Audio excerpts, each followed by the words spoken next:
강남 한복판에서 학생들에게 마셔보라고 건넨 음료수에 사실은 마약이 들어있었고 또 이를 미끼로 협박한 신종 범죄가 충격을 주고 있습니다.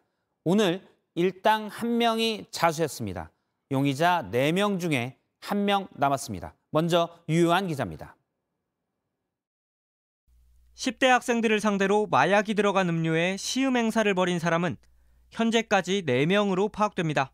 경찰은 40대 여성과 20대 남성 등 2명을 어제 붙잡았는데 20대 여성 1명이 오늘 오전 자수했습니다.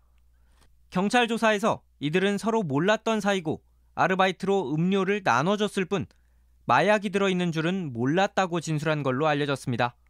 경찰은 학부모들에게 협박 전화를 건 휴대번호의 명의자도 특정해 조사 중입니다. 용의자 4명 외에 드러난 추가 인물인데 대포폰으로 명의만 빌려준 건지 실제 마약 음료와 관련이 있는지 등을 살펴보고 있습니다. 자녀의 마약 투약 사실을 알리겠다고 협박하며 금전을 요구했다는 점에서 보이스피싱 조직과 얽혀 있을 가능성도 거론됩니다. 어제까지 접수된 고등학생 6명 피해 외에 아직 추가 신고는 없습니다. 불특정 다수를 노린 유례없는 마약 범죄를 두고 윤석열 대통령도 총력 대응을 주문했습니다. 마약이 고등학생에게까지 스며든 충격적인 일이라며 수사 역량을 총동원해 마약 조직을 뿌리 뽑으라고 한 겁니다.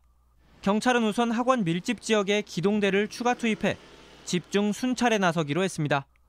JTBC 유요한입니다. 협박범들은 자녀가 마약 음료를 마신 걸 신고하겠다고 협박했지만 법적으로 모르고 마셨다면 처벌받지 않습니다. 의심이 갈 때는 신고하면 더 좋습니다. 이어서 박병현 기자입니다.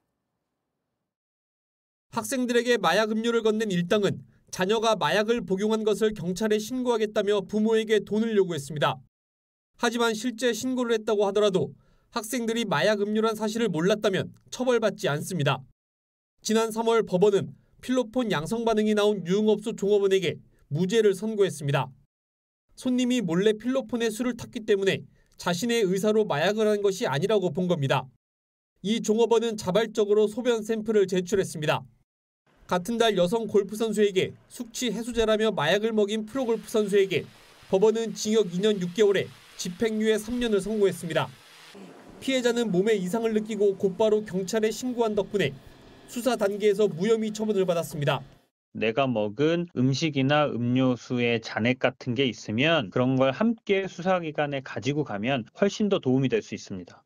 지난 2월 국회에선 몰래 마약을 탈 경우 3년 이상의 징역형에 처할 수 있게 하는 법안이 발의됐습니다. JTBC 박병현입니다.